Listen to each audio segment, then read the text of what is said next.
Chapter 1, Mishnah 3. The Mishnah lists other things that invalidate a mincha. The first of these concerns the amount of olive oil and levona that were added to the mincha.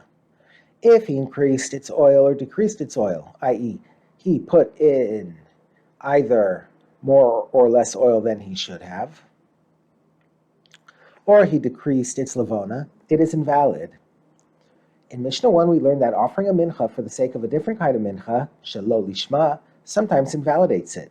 The rest of this chapter deals with two more intentions that invalidate a mincha, one involving place and the other involving time.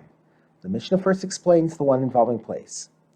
If Kohen makes kamitza on a mincha intending to eat its remainder outside the courtyard of the Beis Hamikdash, or to eat even a kazayas, olive-sized piece, of its remainder outside the courtyard, to burn its komets outside the courtyard, or to burn even a kazayas of its komets outside the courtyard, or he made kamitza intending to burn its levona outside the courtyard.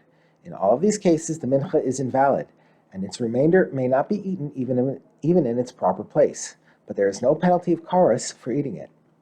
The Mishnah now explains the invalidating intention involving time.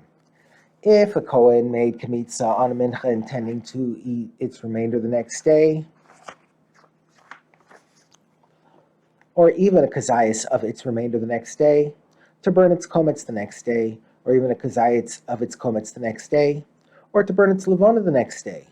In all of these cases, the mincha is invalid and known as pigul, and a person is liable to the penalty of kares for eating it, even if he eats it during the right time. The Mishnah until this point has taught the law for having these intentions during the kamitza of the mincha.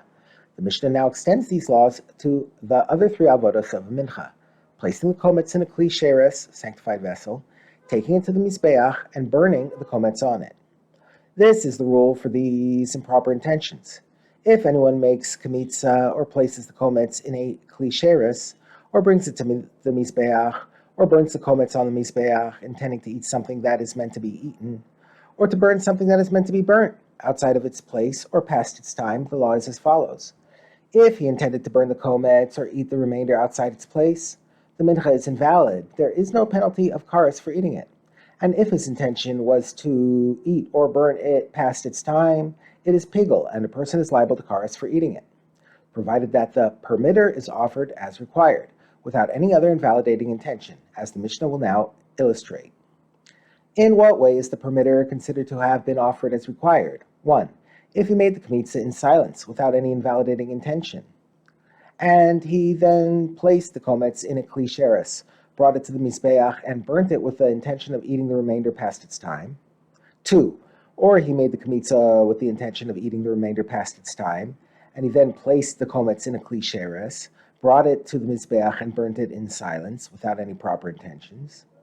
3. Or he made the kamitza, placed the komets in a kli sheres, brought it to the mizbeach, and burnt it, intending during all four of these avodos to eat the remainder past its time. This is a case in which the permitter has been offered as required, since in each of these cases the mincha's offering was completed without any invalidating intention besides pigul. The law of pigul takes effect.